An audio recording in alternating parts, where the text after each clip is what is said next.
ഇന്ന് നമുക്ക് ദുരൂഹത നിറഞ്ഞ ഒരമ്മയുടെയും മകന്റെയും കഥ പറയുന്ന ബാലൻ എന്ന മലയാള സിനിമയുടെ കഥ നോക്കിയാലോ? വീഡിയോയിലേക്ക് കടക്കുന്നതിന് മുൻപ് ഇന്നത്തെ വീഡിയോയില് കറക്റ്റ് സീനൊന്നും ആഡ് ചെയ്തിട്ടില്ല. കഥ അറിഞ്ഞാൽ മതി എന്നുള്ളവർ മാത്രം കാണുക. ഇല്ലാത്തവർ സ്കിപ്പ് ചെയ്യാൻ മറക്കരുതേ. പിന്നെ വീഡിയോ ഇഷ്ടമായാൽ ഒന്ന് ലൈക്ക് ചെയ്തേക്കാനും കമന്റ് സെക്ഷനിലെ ഹൈപ്പ് എന്നൊരു ഓപ്ഷൻ ക്ലിക്ക് ചെയ്തേക്കാനും മറക്കരുതേ. കഥ ആരംഭിക്കുമ്പോൾ ഒരു വനിതാ സെന്റർ ജയിലാണ് കാണിക്കുന്നത്. അവിടെ തന്റെ 5 വയസ്സുള്ള മകനൊപ്പം കഴിയുകയാണ് ഒരമ്മ. എന്നാൽ ഇപ്പോൾ ജയിൽ കാലാവധി കഴിയുന്നതിന് മുൻപ് തന്നെ ആ അമ്മയും മകനും പുറത്തിറങ്ങുന്നു. മകൻ ഒരുപാട് സന്തോഷമാവുകയാണ്. ഇനിയെങ്കിലും പുറം നാടൊക്കെ കാണാമല്ലോ എന്ന സന്തോഷമാണ് ആ 5 വയസ്സുകാരന്. പക്ഷേ ഇവർ നേരത്തെ ജയിലിൽ നിന്ന് മോചിപ്പിക്കപ്പെടുവാനായിട്ട് ഒരു കാരണമുണ്ട്. ആ ജയിലിൽ തന്നെ ഒരു ഗുണ്ടയായിട്ടുള്ള സ്ത്രീയുണ്ട്. അവരാണ് അമ്മയും മകനെയും പുറത്തിറങ്ങുവാനായിട്ട് സഹായിച്ചത്. അവർക്ക് നല്ല പിടിപാടുള്ളത് കൊണ്ടാണ് വേഗം അവർ കാര്യങ്ങളൊക്കെ ചെയ്തു കൂട്ടിയതും. അവർ പോകുന്നതിന് മുൻപായിട്ട് അമ്മയോടും മകനോടുമായിട്ട് ഒരു കാര്യം പറയുന്നുണ്ട്. നാട്ടിലെത്തിക്കഴിഞ്ഞാൽ ഉടനെ തന്നെ എന്നെ വിളിക്കണം. ഞാൻ പറഞ്ഞ സ്ഥലത്തേക്ക് നീ പോകണമെന്നൊക്കെ പ്രത്യേകം പറയുന്നു. എന്റെ പിടിപാട് കൊണ്ടാണ് നിങ്ങൾക്ക് പ്രത്യേകം ജയിലിൽ നിന്ന് ഇറങ്ങുവാനായി കഴിഞ്ഞത്. അത് ഓർമ്മ വേണമെന്നും അവർ പറയുന്നു. മാത്രമല്ല അവർ കൊടുത്ത നമ്പറിലേക്കും വിളിക്കണമെന്നും അവർ ആവശ്യപ്പെടുന്നുണ്ട്. സത്യത്തിൽ ആ സ്ത്രീയുടെ ലക്ഷ്യമെന്തെന്നാൽ ഈ അമ്മയ്ക്ക് പ്രായമൊക്കെ കുറവാണ്. മാത്രവുമല്ല നമ്മൾക്ക് രണ്ടുപേർക്കും ഒരുമിച്ച് നിന്ന് കഴിഞ്ഞാൽ നല്ല രീതിക്ക് കാശുണ്ടാക്കാൻ കഴിയുമെന്ന് കൂടി അവർ പ്രത്യേകം പറയുന്നുണ്ട്. അവരുടെ ഉദ്ദേശം എന്തെന്നുള്ള കാര്യം അമ്മയ്ക്ക് നന്നായിട്ട് മനസ്സിലായത് കൊണ്ട് തന്നെ ജയിലിൽ നിന്ന് പുറത്തു വന്ന ഉടനെ തന്നെ അവർ കൊടുത്ത ഫോൺ നമ്പർ ചുരുട്ടി എറിയുകയാണ് ചെയ്യുന്നത്. ഇനിയെങ്കിലും നമുക്ക് നന്നായിട്ട് ജീവിക്കണമെന്ന് കരുതി അമ്മ തന്റെ മകനുമായിട്ട് അവിടെ നിന്ന് പോകുന്നു. അവർക്ക് സ്വന്തമെന്നോ ബന്ധമെന്നോ പറയാൻ ആരും തന്നെയില്ല. അനാഥരാണ് ആ രണ്ടുപേരും. അതുകൊണ്ട് തന്നെ തന്റെ മകനെ എന്ത് ബുദ്ധിമുട്ട് സഹിച്ചായാലും നല്ല രീതിക്ക് വളർത്തണമെന്നും അമ്മ തീരുമാനിക്കുന്നു. അങ്ങനെയിരിക്കെ അമ്മയും മകനും വന്നെത്തുന്നത് ഒരു പഴയൊരു ഹോട്ടലിലേക്കാണ്. ആ ഹോട്ടൽ കാണുമ്പോഴേ അമ്മയ്ക്ക് മനസ്സിലായി അത് നോക്കി നടത്തുവാനായിട്ട് അങ്ങനെ ആളൊന്നുമില്ല എന്ന്. ഒരു വയസ്സായ മുത്തശ്ശൻ മാത്രമാണ് ഹോട്ടൽ നടത്തുന്നതും. അത് മനസ്സിലാക്കിയ അമ്മ മുത്തശ്ശനടുത്തെത്തി ഇവിടെ വല്ല ജോലിയും കിട്ടുമോ എന്ന് ചോദിക്കും. ജോലിയൊന്നുമില്ല എന്ന് മുത്തശ്ശൻ പറയുമ്പോഴും അവൾ കെഞ്ചി കാല് പിടിക്കുകയാണ്. എന്റെ ഭർത്താവ് മരണപ്പെട്ടു പോയതാ. ഞങ്ങൾക്ക് വേറെ ആരുമില്ല. ഞങ്ങൾ ഇവിടെ തന്നെ നിന്നോളാമെന്ന് അവൾ പറയുമ്പോൾ നിങ്ങളെ ഞാൻ എവിടെ താമസിപ്പിക്കാനാ? അതിന് മറുപടി ഹോട്ടലിൽ തന്നെ ഞങ്ങൾ നിന്നുകൊള്ളാമെന്നായിരുന്നു. മുത്തശ്ശന്റെ മറുപടി ഈ ഹോട്ടലിൽ അങ്ങനെ വലിയ കച്ചവടമൊന്നുമില്ല. അധികം ആളും വരാറില്ല. അങ്ങനെയുള്ള സാഹചര്യത്തിൽ ഞാൻ എങ്ങനെയാ നിനക്ക് ജോലി തരാൻ? ഇവിടെ ജോലിയൊന്നുമില്ല മോളെ എന്നുള്ള കാര്യം മുത്തശ്ശൻ പറയുന്നു. എന്നാൽ അടുത്ത ദിവസം മുത്തശ്ശൻ ഹോട്ടലിലേക്ക് വരുമ്പോഴോ അമ്മയും മകനും രാവിലെ തന്നെ എത്തി ഹോട്ടലൊക്കെ വൃത്തിയാക്കിയിട്ട് അവിടെ കച്ചവടവും നടത്തുകയാണ്. മുത്തശ്ശൻ വന്നിട്ട് ക്യാഷ് ചെക്ക് ചെയ്ത് നോക്കുന്ന സമയത്തോ എന്നും 5-10 കിട്ടിക്കൊണ്ടിരുന്ന മുത്തശ്ശന് ദേ ഇപ്പോൾ 50-100 മേശയിൽ വീണു തുടങ്ങി. അമ്മയും മകനും വന്നതിന് ശേഷമാണ് കച്ചവടവും കൂടിയത്. അത് മനസ്സിലാക്കിയ മുത്തശ്ശൻ ഇനി മുതൽ നിങ്ങൾ ഇവിടെ നിന്നോ എന്നുള്ള കാര്യം പറയുന്നു. അന്നു മുതൽ ആ ഹോട്ടലിന്റെ കാര്യങ്ങളൊക്കെ നോക്കുന്നത് അമ്മയും മകനും ചേർന്നാണ്. പക്ഷേ ഒരു നാട്ടിലേക്ക് പുതുതായിട്ട് ആരെങ്കിലും വരുമ്പോൾ നാട്ടുകാർക്കിടയിൽ അവരെക്കുറിച്ച് കുറെ ചർച്ചകൾ കാണുമല്ലോ. അമ്മയും മകനെയും പറ്റി മോശമായിട്ടൊക്കെ ഓരോരുത്തർ സംസാരിക്കുവാനായും തുടങ്ങി. പ്രത്യേകിച്ച് ആ അമ്മയെ പറ്റി. അമ്മയ്ക്കാണെങ്കിലോ പ്രായം കുറവല്ലേ. അത് വെച്ച് നാട്ടുകാർ ഓരോരുത്തരായിട്ട് ഓരോന്ന് പറയുന്നതെല്ലാം മുത്തശ്ശൻ കേൾക്കുന്നുണ്ടായിരുന്നു. അമ്മയും മകനും കിടക്കുന്നത് അതേ ഹോട്ടലിൽ തന്നെയാണ്. അതുകൊണ്ട് തന്നെ മുത്തശ്ശൻ അവരോട് വന്ന് പറയും, നിങ്ങൾ ഇനി മുതൽ ഹോട്ടലിലൊന്നും കിടക്കണ്ട. നിങ്ങൾ എൻ്റെ വീട്ടിൽ വന്ന് കിടന്നാൽ മതി എന്നുള്ള കാര്യം മുത്തശ്ശൻ പറയുന്നു. നിന്നെ ഞാൻ എൻ്റെ സ്വന്തം മകളെ പോലെയാണ് കാണുന്നത്. ദേ ഇന്നു മുതൽ ഇവൻ എൻ്റെ കൊച്ചുമകനാണെന്നും മുത്തശ്ശൻ പറയും. അങ്ങനെ അടുത്ത ദിവസം മുത്തശ്ശൻ ഹോട്ടലിലേക്ക് വരുന്ന സമയത്ത് ഹോട്ടൽ പൂട്ടിക്കിടക്കുകയാണ്. അവിടെ അമ്മയുമില്ല മകനുമില്ല. അവർ രണ്ടുപേരും അവിടെ നിന്ന് പോയിരുന്നു. ആ സീൻ അവിടെ കട്ടായി അമ്മയും മകനെയും കാണിക്കുകയാണ്. അമ്മ, നമ്മൾ എന്താ ഹോട്ടലിൽ നിന്ന് പോയതെന്ന് മകൻ ചോദിക്കുമ്പോഴോ ആരെങ്കിലും നമ്മളോട് ബന്ധം സ്ഥാപിക്കാനായിട്ട് വന്നു കഴിഞ്ഞാൽ നമ്മൾ അവിടെ നിൽക്കുന്നത് ശരിയല്ല. നമ്മൾക്ക് നമ്മൾ മാത്രമേ ഉള്ളൂ. ഇനി അങ്ങോട്ടും അത് മതി എന്നുള്ള കാര്യമൊക്കെ ആ അമ്മ തന്റെ മകനോട് പറയുന്നു. മകനോടമ്മ എല്ലാ കാര്യങ്ങളും പറഞ്ഞ് മനസ്സിലാക്കി കൊടുത്തിട്ടുണ്ട്. സമൂഹത്തിൽ എങ്ങനെ പെരുമാറണം, ആളുകളൊക്കെ നമ്മളെ ഏത് കണ്ണിലൂടെയാണ് കാണുന്നത്, അപ്പോൾ അവർക്ക് നമ്മളെങ്ങനെ മറുപടി കൊടുക്കണം എന്നുള്ള കാര്യമൊക്കെ അമ്മ മകനെ കൃത്യമായിട്ട് പഠിപ്പിച്ചു കൊടുത്തിട്ടുണ്ട്. അങ്ങനെ അവർ മറ്റൊരു നാട്ടിലേക്ക് എത്തുന്നു. ഓരോരോ നാട്ടിലും അവർ ഓരോരോ രീതിയിലാണ് ജീവിക്കുന്നത്. ജോലി കിട്ടുവാൻ വേണ്ടിയിട്ട് ഏതാണോ എളുപ്പം ആ ഒരു രീതിയാണ് അമ്മ സ്വീകരിക്കുന്നതും. അതുകൊണ്ട് തന്നെ പല വേഷത്തിലും പല ഭാവത്തിലുമാണ് അമ്മയെ കാണുന്നതും. നിങ്ങൾ ആരാണ് എന്താണെന്നൊക്കെ ആരെങ്കിലും വന്ന് ചോദിച്ചു കഴിഞ്ഞാൽ അവരോട് പറയുവാൻ വേണ്ടിയിട്ട് കൃത്യമായിട്ടുള്ള കള്ളങ്ങളും അവർ പറഞ്ഞു പഠിച്ചിട്ടുണ്ട്. ഇവർക്ക് ID പ്രൂഫ് ഒന്നുമില്ലല്ലോ. ജയിലിൽ നിന്നാണ് ഞാൻ വരുന്നതെന്ന് ആരോടെങ്കിലും പറഞ്ഞു കഴിഞ്ഞാൽ ആരും ഇവരെ അടുപ്പിക്കില്ല എന്നുള്ള കാര്യം അവർക്ക് കൃത്യമായിട്ട് അറിയാം. അതുകൊണ്ടാണ് അമ്മ നല്ല രീതിക്ക് നുണ പറഞ്ഞ് ഫലിപ്പിക്കുന്നതും. അതൊക്കെ മറ്റുള്ളവർ വിശ്വസിക്കുകയും ചെയ്യും. കുഞ്ഞിനെ കാണുവാനായിട്ട് പാവമാണെങ്കിലും കുഞ്ഞിനും ഇതുപോലുള്ള നുണകളൊക്കെ പറയുവാൻ വേണ്ടിയിട്ട് അമ്മ പറഞ്ഞു പഠിപ്പിച്ചു കൊടുത്തിട്ടുണ്ട്. നീ ആരാ മോനെ, എവിടെ നിന്നാ വരുന്നതെന്നൊക്കെ ആരെങ്കിലും ചോദിച്ചു കഴിഞ്ഞാൽ അമ്മ ഏത് രീതിയിലാണോ കള്ളം പറയുന്നത് അതേ രീതിയിൽ തന്നെ മകനും കള്ളം പറയുന്നു. അമ്മ അത്രയ്ക്കും അവനെ ട്രെയിൻ ചെയ്തിട്ടുണ്ട്. അങ്ങനെ അവർ പല നാടുകളിലായിട്ട് പല ജോലികളും ചെയ്യുകയാണ്. ഏതെങ്കിലും പുരുഷന്മാർ അമ്മയുടെ അടുത്തേക്ക് വന്നിട്ട് നിന്നെ ഞാൻ നോക്കിക്കോളാം, നിന്നെ ഞാൻ കല്യാണം കഴിക്കട്ടെ എന്നൊക്കെ ചോദിച്ചു കഴിഞ്ഞാൽ പിന്നീട് ആ നാട്ടിൽ അവർ നിൽക്കത്തേയില്ല. മറ്റൊരു നാട്ടിലേക്ക് അഭയം തേടിപ്പോകുന്നു. പല പല നാടുകളിലായിട്ട് അലഞ്ഞു തിരിഞ്ഞു നടന്ന് ദേ അവസാനം ഒരു വീട്ടു ജോലിക്കായി വന്നെത്തുകയാണ്. ആ വീട്ടിലുള്ളവരൊക്കെ അമ്മയും മകനെയും നന്നായിട്ട് സ്നേഹിക്കുന്നു. ആ വീട്ടിലും മകൻ്റെ പ്രായത്തിലുള്ള ചെറിയൊരു കുഞ്ഞുണ്ട്. അതുകൊണ്ട് തന്നെ ആ കുഞ്ഞിൻ്റെ അച്ഛൻ ഈ കുഞ്ഞിനെ സ്വന്തം മകനെ പോലെയാണ് കാണുന്നതും. അവരുടെ ജീവിതം അങ്ങനെ നന്നായിട്ട് മുന്നോട്ട് പോവുകയായിരുന്നു. പക്ഷേ പെട്ടെന്നൊരു ദിവസം ആ വീട്ടിലെ ഗൃഹനാഥൻ ആക്സിഡന്റിൽ മരണപ്പെട്ടു പോവുകയുണ്ടായി. അതോടെ അവരുടെ ജോലിയും നഷ്ടമാവുന്നുണ്ട്. ഇനി എങ്ങനെ ജീവിക്കുമെന്ന് ചിന്തിച്ച് അമ്മ തൻ്റെ മകനെയും കൊണ്ട് അടുത്ത നാട്ടിലേക്ക് പോകുവാനായിട്ട് ബസ് കയറുന്നു. അപ്പോൾ ദേ ബസ് സ്റ്റോപ്പിൽ മാനസിക പ്രശ്നമുള്ളൊരു പെൺകുട്ടി ഇരിക്കുന്നത് അമ്മ കാണും. എന്തെങ്കിലും വാങ്ങിക്കൊടുക്കാമെന്ന് കരുതി പെൺകുട്ടിക്ക് അടുത്തേക്ക് എത്തുന്ന സമയത്താണ് ആ പെൺകുട്ടിയുടെ ബാഗിലായിട്ട് അവളുടെ ID കാർഡ് ഇരിക്കുന്നത് അമ്മ ശ്രദ്ധിക്കുന്നത്. ഇതുവരെയായിട്ടും എവിടെ ചെന്നാലും ID കാർഡല്ലേ ചോദിക്കുന്നത്. അതുകൊണ്ട് തന്നെ ഈ ഒരു ID കാർഡ് അടിച്ചു മാറ്റാമെന്നും അമ്മ തീരുമാനിക്കുന്നു. പെൺകുട്ടിക്ക് ആഹാരം കൊടുത്ത് അവളുടെ ID കാർഡും എടുത്താണ് അമ്മ തൻ്റെ മകനെയും കൊണ്ട് ബസ് കയറി പോകുന്നതും. പിന്നീട് അങ്ങോട്ട് പുതിയൊരു അഡ്രസ്സിൽ പുതിയൊരു പേരിലാണ് ആ അമ്മ ജീവിക്കുവാനായും തുടങ്ങിയത്. ഇനി എന്തായാലും ID കാർഡ് ഉണ്ടല്ലോ, അതുകൊണ്ട് തന്നെ ഏതെങ്കിലും ജോലി അന്വേഷിക്കാമെന്നും അമ്മ തീരുമാനിക്കും. പത്രം നോക്കുന്ന സമയത്താണ് ഒരു വീട്ടിലേക്ക് ഹോം നഴ്സിനെ ആവശ്യമുണ്ട്, അതും നല്ല പ്രായമുള്ളൊരു സ്ത്രീയെ നോക്കുവാനായിട്ടെന്നുള്ള വാർത്ത കാണുന്നു. അത് കാണുന്ന അമ്മയാണെങ്കിലോ ആ ഒരു ജോലിക്ക് പോകുവാനായിട്ടും തീരുമാനിക്കുന്നു. ആ വയസ്സായ അമ്മയുടെ മക്കളെല്ലാം വിദേശത്താണ്. അതിലൊരു മകനാണ് ഇപ്പോൾ ഹോം നഴ്സിനെ നിർത്തുന്നതും. ആ മകൻ്റെ ഡിമാൻഡ് അമ്മയെ നന്നായിട്ട് നോക്കണം, വീട് നന്നായിട്ട് നോക്കണം. എല്ലാ ദിവസവും രാവിലെ കൃത്യം 11 മണിക്ക് ഞങ്ങൾ ഫോൺ വിളിക്കും. ആ സമയം അമ്മയ്ക്ക് കൃത്യമായിട്ട് ഫോൺ കൊണ്ടുവന്ന് കൊടുക്കണം. അങ്ങനെ കുറേ നിബന്ധനകളൊക്കെ അവർക്കുണ്ടായിരുന്നു. അതെല്ലാം ഓക്കെ പറഞ്ഞുകൊണ്ടാണ് അമ്മ തൻ്റെ മകനെയും കൊണ്ട് വീട്ടിലേക്ക് എത്തുന്നത്. ആ വീട്ടിലേക്ക് വരുന്ന സമയത്ത് വീട്ടിൽ ആരും തന്നെ ഉണ്ടായിരുന്നില്ല. വിജനമായി കിടക്കുകയാ. പേടിയോട് കൂടിയാണ് അകത്തേക്ക് കിടക്കുന്നത്. അപ്പോൾ ദേ വയസ്സായൊരു മുത്തശ്ശി കയ്യിൽ തോക്കുമായി വരുന്നു. ആരാ നിങ്ങളെന്നൊക്കെ ചോദിച്ച് അവരെ വിരട്ടുന്നു. അത് കണ്ട് പേടിച്ച അമ്മ, നിങ്ങളുടെ മകനാണ് എന്നെ നിയമിച്ചത്, ഞാൻ പുതിയ ഹോം നഴ്സാണെന്ന് പറയുന്നു. ഓ, ഹോം നഴ്സ് ആയിരുന്നോ? ഞാൻ ആൾ അല്പം ടെററാണ്, അതുകൊണ്ട് എന്നെക്കുറിച്ചൊന്ന് സൂക്ഷിച്ച് നിൽക്കണം, എന്നോട് സൂക്ഷിച്ചും കണ്ടുമൊക്കെ പെരുമാറാൻ പാടുള്ളൂ എന്നൊക്കെ പറഞ്ഞ് അവരെ ഒന്ന് ചെറുതായിട്ടൊന്ന് വിരട്ടുന്നു. ആ അമ്മയുടെ ഭർത്താവ് പണ്ട് ബ്രിട്ടീഷുകാരുമായിട്ട് യുദ്ധമൊക്കെ ചെയ്തിട്ടുള്ള ആളാണ്. അതുകൊണ്ട് തന്നെ ഈ യുദ്ധമൊക്കെ കണ്ട് കണ്ട് അമ്മയും ഏകദേശം ടെററാണ്. വീട്ടിലേക്ക് ഏതെങ്കിലും പിള്ളേര് മാവിൽ കല്ലെറിയാൻ വന്നാൽ പോലും തോക്കുമെടുത്താണ് പിള്ളേരെയൊക്കെ വിരട്ടുന്നത്. പേടിച്ചാണ് അമ്മ തൻ്റെ മകനെയും കൊണ്ട് വയസ്സായ സ്ത്രീയോടൊപ്പം ജീവിച്ചു പോകുന്നതും. അങ്ങനെയിരിക്കെ തൻ്റെ ജോലിയൊക്കെ ഇവിടെ സ്ഥിരമായതുകൊണ്ട് മകനെ സ്കൂളിൽ ചേർക്കാമെന്നും ആ അമ്മ തീരുമാനിക്കുന്നു. അടുത്തുള്ളൊരു സ്കൂളിലേക്ക് മകനെ കൊണ്ടുവന്ന് ചേർക്കുകയാണ്. മകനോട് പ്രത്യേകം പറയുന്നുണ്ട്, ആരെങ്കിലും നമ്മളെക്കുറിച്ച് എന്തെങ്കിലും ചോദിക്കുകയാണെങ്കിൽ ഞാൻ നിന്നോട് കുറച്ച് കാര്യങ്ങൾ പറഞ്ഞു തന്നിട്ടില്ലേ, അത് മാത്രമേ പറയാൻ പാടുള്ളൂ എന്ന്. എവിടെയാണ് അവരുടെ വീട്, അവർക്ക് എന്താണ് സംഭവിച്ചത്, കുഞ്ഞിൻ്റെ അച്ഛൻ എന്താണ് സംഭവിച്ചത് എന്നുള്ള കാര്യമൊക്കെ അമ്മ കൃത്യമായിട്ട് കുഞ്ഞിന് പറഞ്ഞു കൊടുത്തിട്ടുണ്ട്. പക്ഷേ ഈ ഒരു കാര്യമൊന്നും ആരോടും പറയാൻ പാടില്ല, ഞാൻ പറഞ്ഞു തരുന്ന നുണ മാത്രമേ മറ്റുള്ളവരോട് പറയാൻ പാടുള്ളൂ എന്ന് കൃത്യമായിട്ട് അമ്മ കുഞ്ഞിന് പറഞ്ഞു കൊടുത്തിട്ടുണ്ട്. അതനുസരിച്ചാണ് കുഞ്ഞെല്ലാവരോടും സംസാരിക്കുന്നതും. അങ്ങനെ ആരും അറിയാതെ വീടിൻ്റെ പുറകുവശത്തു കൂടിയാണ് തൻ്റെ മകനെ സ്കൂളിലാക്കുവാൻ വേണ്ടിയിട്ട് അമ്മ പോകുന്നത്. എന്നാൽ ഇതെല്ലാം അവിടുത്തെ വയസ്സായ സ്ത്രീ കാണുന്നുണ്ട്. മകനെ സ്കൂളിലാക്കി തിരിച്ചു വരുന്ന അമ്മയോട്, നീ എന്തായാലും എന്തോ തെറ്റ് ചെയ്തിട്ടാണ് വന്നിട്ടുള്ളതെന്ന് എനിക്ക് നന്നായിട്ട് മനസ്സിലായി, പക്ഷേ നീ ഇനി അതൊന്നും ആവർത്തിക്കില്ല എന്നുള്ളത് എനിക്കുറപ്പുണ്ട്. അങ്ങനെ നീ ചെയ്യുമായിരുന്നെങ്കിൽ ഉറപ്പായിട്ട് നീ നിന്റെ മകനെ പഠിപ്പിക്കുവാനായിട്ട് മുതിരില്ല. ഇനി മുതൽ നീ പിൻവാതിലൂടെ നിന്റെ മകനെ സ്കൂളിലാക്കുവാനായിട്ട് പോകണ്ട, മുൻവാതിലൂടെ നിന്റെ മകനെ കൊണ്ടുപോകണമെന്നും ആ മുത്തശ്ശി പറയുന്നു. അത് കേട്ടതോടുകൂടി അമ്മയ്ക്ക് ഒരുപാട് സന്തോഷമാവുകയാണ്. പിന്നീട് അങ്ങോട്ട് മുത്തശ്ശിയും അമ്മയും ആ കൊച്ചുകുട്ടിയും നല്ല കൂട്ടാകുന്നു. അങ്ങനെയിരിക്കെ ഒരു ദിവസം മുത്തശ്ശിക്കടുത്തെത്തുന്ന അമ്മയോട് മുത്തശ്ശി തൻ്റെ പഴയ കഥകളൊക്കെ തുറന്നു പറയുന്നു.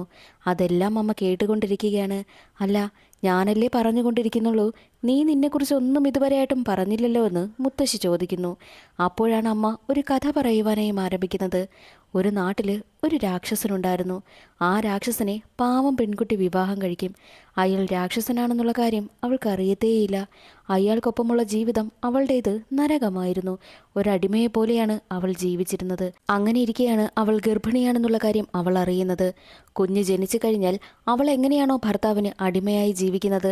അതുപോലെ തൻ്റെ കുഞ്ഞും അനുഭവിക്കേണ്ടി വരുമോ എന്ന് ചിന്തിച്ച അവൾ ഭർത്താവിനെ കൊന്നുകളഞ്ഞു. അവളെ പോലീസ് അറസ്റ്റ് ചെയ്യുകയാണ്. അവൾ ജയിലിലുമായി. ജയിലിൽ വെച്ചാണ് അവൾ ആ കുഞ്ഞിന് ജന്മം നൽകിയതെന്നും ആ അമ്മ കഥ അവസാനിപ്പിക്കുന്നു. ആ കഥ കേട്ടതോടുകൂടി ആ അമ്മയുടെ കഥ തന്നെയാണ് പറയുന്നതെന്ന് മുത്തശ്ശിക്ക് മനസ്സിലായി. മുത്തശ്ശി തൻ്റെ കയ്യിലുണ്ടായിരുന്ന തോക്ക് ദൂരേക്ക് വലിച്ചെറിയും. ഇനി എനിക്ക് നിന്നെ പേടിയില്ല എന്നും മാത്രവുമല്ല എൻ്റെ കാലശേഷം നിനക്ക് ധൈര്യമായിട്ട് ഇവിടെ ജീവിക്കാം. നിന്നെ ആരും ഒന്നും പറയാൻ വരില്ല എന്നും മുത്തശ്ശി പറയുന്നു. അങ്ങനെ ഇരിക്കെ ഒരു ദിവസം അമ്മ തന്റെ മകനെ സ്കൂളിലാക്കിയിട്ട് വരുന്ന വഴിയിൽ വെച്ച് ആ റൗഡി സ്ത്രീയെ കാണുന്നു. അവർ ജയിലിൽ നിന്നും ഇറങ്ങിയിരിക്കുകയാണ്. നിന്നെ കാണാനില്ലല്ലോ, ഞാൻ നിന്നോട് ആ നമ്പറിൽ വിളിക്കാൻ പറഞ്ഞിട്ട് നീ അത് ചെയ്തില്ല അല്ലേ? ഇനി എന്തായാലും നമുക്ക് രണ്ടുപേർക്കും ചേർന്ന് ഒരുമിച്ച് ബിസിനസ് ചെയ്യാമെന്നുള്ള കാര്യം അവർ പറയുന്നു. അവരുടെ ബിസിനസ് എന്താണെന്നുള്ള കാര്യം അമ്മയ്ക്ക് നന്നായിട്ട് അറിയാം. അതുകൊണ്ട് തന്നെ ഇനി അവിടെ നിന്നാൽ ശരിയാകില്ല എന്ന് കരുതി ഉടനെ തന്നെ അവരുടെ കയ്യിൽ നിന്ന് രക്ഷപ്പെട്ട് വീട്ടിലേക്ക് എത്തുകയാണ്. അവരവളെ കണ്ടുപിടിച്ചത് കൊണ്ട് തന്നെ ഇനി അവിടെ നിൽക്കുന്നത് ശരിയല്ല എന്ന് ചിന്തിച്ച് ആ നാട് വിട്ടു പോകുവാൻ തന്നെ തീരുമാനിക്കുന്നു. ഈ ഒരു വിവരം ആ വയ്യാതെ കിടക്കുന്ന മുത്തശ്ശി അറിയുകയാണ്. മുത്തശ്ശിക്ക് അവൾ തന്നെ വിട്ടു പോകുമോ എന്ന പേടിയുണ്ടാകുന്നത് കൊണ്ട് തന്നെ അവർക്ക് പെട്ടെന്ന് സുഖമില്ലാതാകുന്നു. അമ്മ മരുന്നെടുത്ത് കൊടുക്കുവാനായി ഒരുങ്ങുന്ന സമയത്ത് മുത്തശ്ശി അത് കഴിക്കുവാനായിട്ട് കൂട്ടാക്കുന്നതേയില്ല. മുത്തശ്ശിക്ക് അമ്മ അവിടെ നിന്ന് പോകുന്ന കാര്യം മനസ്സിലായി. നീ എവിടേക്കാ പോകുന്നത് എന്നുള്ള കാര്യം ചോദിക്കുമ്പോൾ നടന്ന കാര്യങ്ങളെല്ലാം അമ്മ തുറന്നു പറയുന്നു. ഇനി എത്ര നാളാ നീ ഇങ്ങനെ നിന്റെ മകനെയും കൊണ്ട് പേടിച്ചോടുന്നത്? ഇങ്ങനെ നടക്കാതെ നീ എല്ലാവരുടെയും മുന്നിൽ ധൈര്യമായിട്ട് ജീവിക്കണമെന്നൊക്കെ പറഞ്ഞ് കുറേ കാര്യങ്ങൾ മുത്തശ്ശി പറഞ്ഞു കൊടുക്കുന്നു. മുത്തശ്ശി പറഞ്ഞ വാക്കുകളെല്ലാം അമ്മ മനസ്സിലേക്ക് എടുക്കുകയാണ്. എന്നാൽ മുത്തശ്ശി മരുന്ന് കഴിക്കാൻ കൂട്ടാക്കാത്തത് കൊണ്ട് തന്നെ മുത്തശ്ശിക്ക് പെട്ടെന്ന് വയ്യാതാവുകയും അവളുടെ മുന്നിൽ വെച്ച് തന്നെ മരണപ്പെട്ടു പോവുകയും ചെയ്യുന്നു. എന്നാൽ അമ്മയാണെങ്കിലോ മുത്തശ്ശിയുടെ ഡെഡ് ബോഡി കൊണ്ടുവന്ന് ആ വീട്ടുവളപ്പിൽ തന്നെ അടക്കം ചെയ്യുകയാണ്. മുത്തശ്ശി മരണപ്പെട്ട വിവരമൊന്നും അവരുടെ മക്കളോടൊന്നും പറഞ്ഞതേയില്ല. എല്ലാ ദിവസവും മക്കൾ വിളിക്കുന്ന സമയത്ത് പതിവ് പോലെ തന്നെ അമ്മ ഫോൺ എടുത്ത് സംസാരിക്കും. മുത്തശ്ശി ഉറങ്ങുകയാണ് എന്നൊക്കെ പറഞ്ഞ് അവർ വിശ്വസിക്കും വിധം കള്ളം പറഞ്ഞ് ഒഴിഞ്ഞു മാറുകയാണ് ചെയ്യുന്നത്. അവർക്കാർക്കും സംശയവും തോന്നിയില്ല. അങ്ങനെ ഇരിക്കെ ഒരു ദിവസം ആ വീട്ടിലേക്ക് ആ ജയിലിൽ നിന്നിറങ്ങിയ റൗഡി സ്ത്രീ വരുന്നു. ഓ, നീ ഇവിടെയാണല്ലേ താമസിക്കുന്നത്? നല്ല വീടാണല്ലോ, നമ്മുടെ ബിസിനസ് ഇനി ഇവിടെ നടത്തിയാലോ എന്നൊക്കെ ആ സ്ത്രീ പറയുന്നു.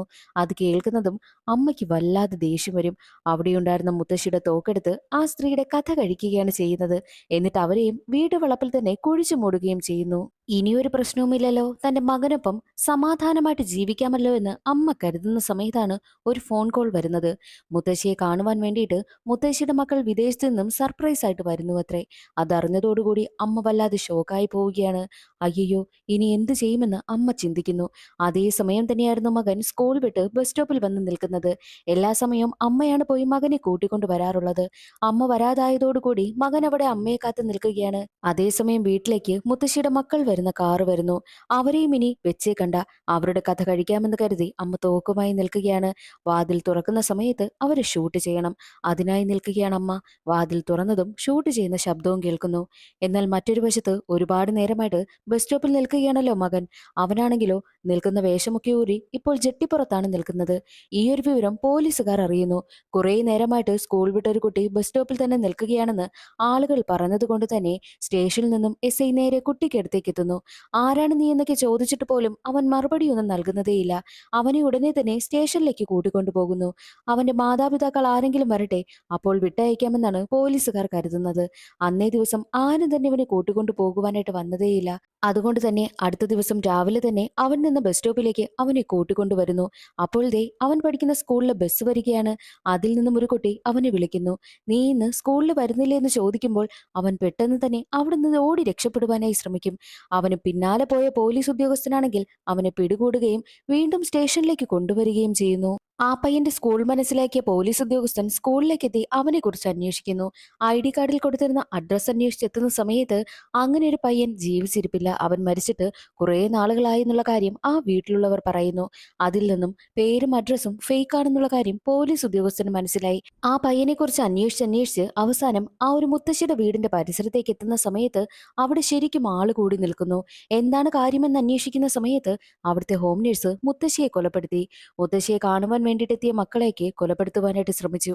അവരെ ഇപ്പോൾ എല്ലാവരും ചേർന്ന് പിടികൂടിയിരിക്കുകയാണെന്നാണ് നാട്ടുകാർ പറഞ്ഞത്. അല്ല, ആ ഹോം നഴ്സിന് ഏതെങ്കിലും മകൻ വല്ലതുമുണ്ടോ എന്ന് ചോദിക്കുമ്പോൾ, ഏയ് ഇല്ല, അങ്ങനെ ഒരാളെ ഞങ്ങളിവിടെ കണ്ടിട്ടേയില്ല, അവരൊറ്റയ്ക്കാണുള്ളതെന്നും നാട്ടുകാർ പറയുന്നു. അമ്മയെ പോലീസുകാർ അറസ്റ്റ് ചെയ്തുകൊണ്ട് പോവുകയും ചെയ്യുന്നു. അതേസമയം തന്നെയായിരുന്നു പോലീസ് ഉദ്യോഗസ്ഥൻ സ്റ്റേഷനിലേക്ക് വിളിച്ചിട്ട് ആ പയ്യൻ അവിടെയുണ്ടോ എന്ന് വനിതാ പോലീസിനോട് തിരക്കുന്നത്. അപ്പോഴാണ് അവർ ആ പയ്യനെ നോക്കുന്നത്. അവൻ അവിടെ ഇല്ലായിരുന്നു. അവൻ അവിടെ നിന്നും രക്ഷപ്പെട്ടു പോയിരുന്നു. ആ സീൻ അവിടെ കട്ടായി 6-7 വർഷങ്ങൾക്ക് ശേഷമാണ് കാണിക്കുന്നത്. അന്ന് നാടുവിട്ടു പോയ ആ പയ്യനാണെങ്കിലോ ഇപ്പോൾ ദേ വലുതായി തിരിച്ചു വന്നിരിക്കുക. അവൻ എങ്ങനെയെങ്കിലും അവന്റെ അമ്മയെ കണ്ടുപിടിക്കണം. അതിനു വേണ്ടിയിട്ട് അവൻ നേരെ എത്തിയിരിക്കുന്നത് അന്നത്തെ ഒരു പോലീസ് സ്റ്റേഷനിലേക്ക്. അന്ന് അവനെ പിടികൂടിയ അതേ ഇൻസ്പെക്ടർ തന്നെയാണ് അവിടെ ഇപ്പോൾ ഉണ്ടായിരുന്നതും. ആ പയ്യൻ രക്ഷപ്പെട്ടു പോയതിന്റെ കുറ്റം പോലീസ് ഇൻസ്പെക്ടറിന്റെ തലയിൽ വരുമെന്നായി. എന്നാൽ ആ പോലീസ് ഉദ്യോഗസ്ഥനാണെങ്കിലോ വനിതാ കോൺസ്റ്റബിളിന്റെ മേൽ ഇട്ടുകൊടുക്കുകയാണ്. അതോടെ അവരുടെ ജോലിയും പോകുമെന്ന അവസ്ഥയായി. സത്യത്തിൽ ഈ പോലീസ് ഉദ്യോഗസ്ഥനും വനിതാ പോലീസും പ്രണയത്തിലായിരുന്നു. ഈ ഒരു പ്രശ്നം കൊണ്ട് തന്നെ രണ്ടുപേരും പിരിയുകയാണ് ഉണ്ടായത്. ആ സീൻ അവിടെ കട്ടായി 6 വർഷങ്ങൾക്ക് ശേഷമാണ് കാണിക്കുന്നത്. അന്ന് നാടുവിട്ടു പോയ പയ്യൻ ഇപ്പോൾ വലുതായി തിരിച്ചു വന്നിരിക്കുന്നു. അന്നവനെ പിടികൂടിയ അതേ പോലീസ് ഉദ്യോഗസ്ഥൻ തന്നെയാണ് ദേ ഇപ്പോൾ അവിടെ ഇരിക്കുന്നതും. ആ പോലീസ് ഉദ്യോഗസ്ഥനടുത്തേക്ക് എത്തിയിട്ട്, 6 വർഷങ്ങൾക്ക് മുൻപ് ഇവിടെ നിന്ന് രക്ഷപ്പെട്ടോടിപ്പോയ പയ്യനാണ് ഞാൻ, എനിക്ക് എന്റെ അമ്മയെ കണ്ടുപിടിക്കണമെന്നും ആവശ്യപ്പെടുന്നു. എന്നാൽ ആ പോലീസ് ഉദ്യോഗസ്ഥനോട് അവൻ ഒരു കാര്യം കൂടി ചോദിക്കുന്നുണ്ട്. അന്ന് ഇവിടെ ഉണ്ടായിരുന്ന വനിതാ കോൺസ്റ്റബിളും സാറും തമ്മിൽ പ്രണയത്തിലല്ലായിരുന്നോ? നിങ്ങൾ വിവാഹം കഴിച്ചു എന്ന് കൂടി ചോദിക്കുമ്പോൾ, ഇല്ല, അന്നത്തെ ഒരു പ്രശ്നത്തോടുകൂടി അവൾ മറ്റൊരാളെ വിവാഹം കഴിച്ചു എന്നുള്ള കാര്യം ഇൻസ്പെക്ടർ പറയുന്നു. എന്റെ അമ്മയെ കണ്ടുപിടിച്ചു തരുമോ എന്ന് അവൻ ചോദിക്കുമ്പോൾ, കണ്ടുപിടിച്ചു തരാം, ആദ്യം നീ പോയി ഈ ക്യാനിൽ വെള്ളം എടുത്തുകൊണ്ട് വരുവാനായിട്ടും അവനോട് പറയുന്നു. ക്യാനുമായിട്ട് പുറത്തേക്കിറങ്ങിയ പയ്യനോട്, നിന്റെ അമ്മയെ കണ്ടുപിടിക്കുവാനായിട്ട് ഒരിക്കലും ഇൻസ്പെക്ടർ സഹായിക്കില്ല, ഞാൻ മറ്റൊരാളുടെ പേര് പറഞ്ഞു തരാം, നിന്റെ അമ്മയുടെ കേസ് നടന്നത് മറ്റൊരു സ്റ്റേഷനിലാണെന്ന് പറഞ്ഞ് അവിടുത്തെ ഇൻസ്പെക്ടറിന്റെ നമ്പറും ഡീറ്റെയിൽസും ഒക്കെ കൊടുക്കുന്നു. ഈ ഇൻസ്പെക്ടർ ഒരിക്കലും നിന്റെ അമ്മയെ കണ്ടുപിടിച്ച് തരില്ല എന്ന് കൂടി കോൺസ്റ്റബിൾ പറയുകയാണ്. ഉടനെ തന്നെ ആ പയ്യനാണെങ്കിലോ അടുത്ത സ്റ്റേഷനിൽ പോയി അന്വേഷിക്കുന്നു. അപ്പോഴാണ് അവന്റെ അമ്മയെക്കുറിച്ചുള്ള കുറച്ച് കാര്യങ്ങൾ അറിയുന്നത്. അന്ന് ആ ഒരു കേസിൽ അമ്മയെ അറസ്റ്റ് ചെയ്ത് ജയിലിലേക്ക് കൊണ്ടുപോയി. ജയിലിൽ കിടന്ന 2-3 തവണ തന്റെ മകനെ കാണണമെന്ന് പറഞ്ഞ് അമ്മ രക്ഷപ്പെട്ടു പോകുവാനായി ശ്രമിച്ചു. അമ്മയെ പിടികൂടുകയാണ് ചെയ്തത്. അമ്മയുടെ മാനസികാരോഗ്യം ശരിയല്ലാത്തത് കൊണ്ട് തന്നെ അമ്മയെ മെന്റൽ ഹോസ്പിറ്റലിലേക്ക് മാറ്റി. പിന്നീട് കുറെ നാള് അവിടെയായിരുന്നു കഴിഞ്ഞത്. തന്റെ ശിക്ഷാ കാലാവധി കഴിഞ്ഞതുകൊണ്ട് തന്നെ അമ്മയെ റിലീസ് ചെയ്യുകയുണ്ടായി. പക്ഷേ അമ്മയെ കൂട്ടുകൊണ്ടു പോകുവാനായിട്ട് ആരും തന്നെ വന്നില്ല എന്നുള്ള കാര്യം ഇൻസ്പെക്ടർ വഴി അറിയുന്നു. ഉടനെ തന്നെ അമ്മയെ ചികിത്സിച്ചിരുന്ന മെന്റൽ ഹോസ്പിറ്റലിലേക്ക് പോവുകയാണ് ആ പയ്യൻ. ഹോസ്പിറ്റലിൽ ചെന്ന് അന്വേഷിക്കുന്ന സമയത്തോ അവന്റെ അമ്മയെ അവിടെ നിന്നും ഒരാൾ കൂട്ടിക്കൊണ്ടു പോയി എന്നുള്ള കാര്യം അവിടെയുണ്ടായിരുന്ന ഹോസ്പിറ്റൽ സ്റ്റാഫുകൾ പറയുന്നു. കൂട്ടിക്കൊണ്ടുപോയ ആളുടെ പേരും ഡീറ്റെയിൽസും രൂപവും ഒക്കെ പറഞ്ഞു കൊടുക്കുകയാണ്. അത് മറ്റാരുമല്ല, കുഞ്ഞിലെ അവനെ പിടികൂടിക്കൊണ്ടുപോയ പോലീസ് ഇൻസ്പെക്ടറിലെ അയാൾ തന്നെയായിരുന്നു ആൾ. അതോടുകൂടി ആ പയ്യൻ ആകെ തകർന്നു പോകുന്നു. ഉടനെ തന്നെ ഇൻസ്പെക്ടറിനടുത്തേക്കെത്തി, എന്റെ അമ്മ എവിടെ, എനിക്ക് എന്റെ അമ്മയെ കാണണമെന്ന് അവൻ ആവശ്യപ്പെടുന്നു. എന്നാൽ അവിടെയാണ് ഇൻസ്പെക്ടറിന്റെ പ്രതികാര ബുദ്ധി പുറത്താകുന്നത്.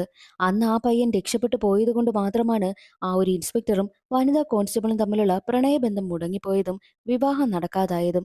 അതോടുകൂടി ഇൻസ്പെക്ടറിന് ആ പയ്യനോട് നല്ല പ്രതികാരമുണ്ടായിരുന്നു.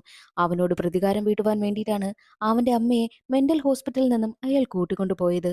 നീ പറ്റുമെങ്കിൽ നിന്റെ അമ്മയെ നീ കണ്ടുപിടി, നീ കാരണമാണ് എന്റെ റിലേഷൻഷിപ്പെ നശിച്ചു പോയത്, നീ കണ്ടുപിടിയെന്ന് അവനോട് പറയുന്നു. എന്നാൽ അത് കേട്ട് അവൻ ഒരു കാര്യം കൂടി പറയുകയാണ്.